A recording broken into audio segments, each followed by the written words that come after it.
कुछ दिनों के बाद फिर वोटिंग होगी। फिर वो कैंडिडेट भी मैदान में होगा जिसे पूरे 403 विधानसभाओं के लोग वोट देते हैं, वो भी बिना किसी प्रचार के। कोई एक दो लोग नहीं।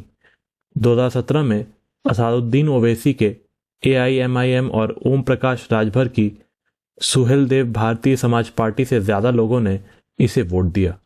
राजभर तो बीजेपी सरकार में मंत्री बन गए, लेकिन नोटा का क्या हुआ?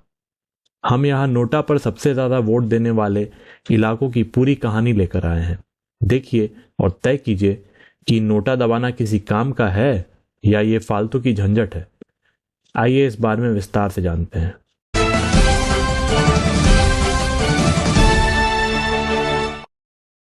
बहराइच जिले की मटेरा विधानसभा सीट पर 2017 में सपा के यासर शाह ने बीजेपी के अरुणवीर सिंह को हराया था। सपा को 1595 वोटों से जीत मिली थी।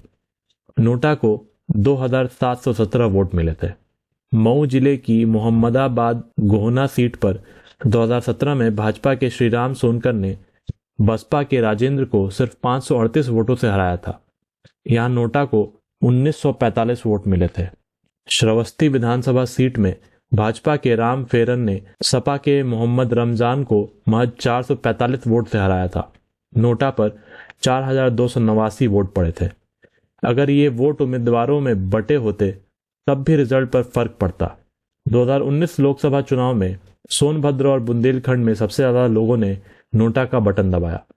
यहां 28 सीट ऐसी थीं जहां 10,000 से ज्यादा लोगों ने नोटा का प्रयोग किया। पहले नंबर पर सोनभद्र था। यहां 21,118 लोगों ने नोटा दबाया।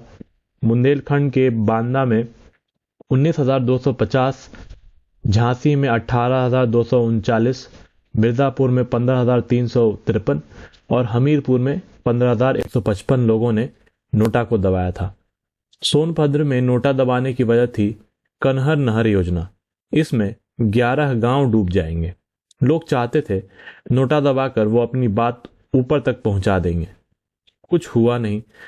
इस बार उन लोगों ने वोट न देने की सोची है। देश में पहली बार 2013 में छत्तीसगढ़, मिजोरम, राजस्थान, मध्य प्रदेश और दिल्ली के चुनाव में नोटा का प्रयोग हुआ। लगने लगा था कि यह लंबी रेस का घोड़ा है। चुनाव आयोग के एक बयान ने इसकी पावर कम कर दी। चुनाव आयोग ने कहा कि नोटा वोट गिने तो जाएंगे, लेकिन इसे रद्द मतों की श्रेणी में रखा जाएगा। तभी से नोटा का भौकाल डाउन पड़ गया। इतना कम कि इसे 2014 में 1.08% और 2019 के लोकसभा चुनाव में देश के मात्र 1.04 वोटरों ने दबाया। 27 सितंबर 2013 को सुप्रीम कोर्ट ने एक फैसला सुनाया। इलेक्ट्रॉनिक वोटिंग मशीन यानी EVM में एक और कैंडिडेट जोड़ने को कहा। नाम है नोटा। यानी जितने लोग भी विधायक लड़ रहे हैं, कोई काबिल नहीं है।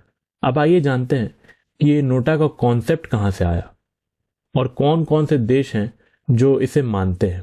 साल 1976 में अमेरिका के कैलिफोर्निया में म्यूनिसिपल काउंसिल के चुनाव थे। यह ऐसा पहला चुनाव था जब लोगों के पास किसी भी पार्टी को वोट न देने का ऑप्शन था। अमेरिकी चुनाव में शुरू हुई इस व्यवस्था को आज नोटा के नाम से जाना जाता है। नोटा के शुरुआत के 24 साल में अच्छी प्रोग्रेस की। इसको इतना पसंद किया गया कि अमेरिका को देख रूस, कोलंबिया, यूक्रेन, ब्राजील, स्पेन और फ्रांस ने भी इसे लागू कर दिया। साल 2013 तक नोटा को दुनिया के 14 देशों ने अपना लिया।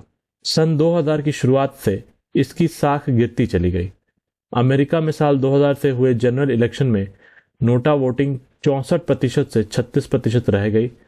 2006 के बाद रूस ने भी नोटा पर चुनाव में बैन कर दिया।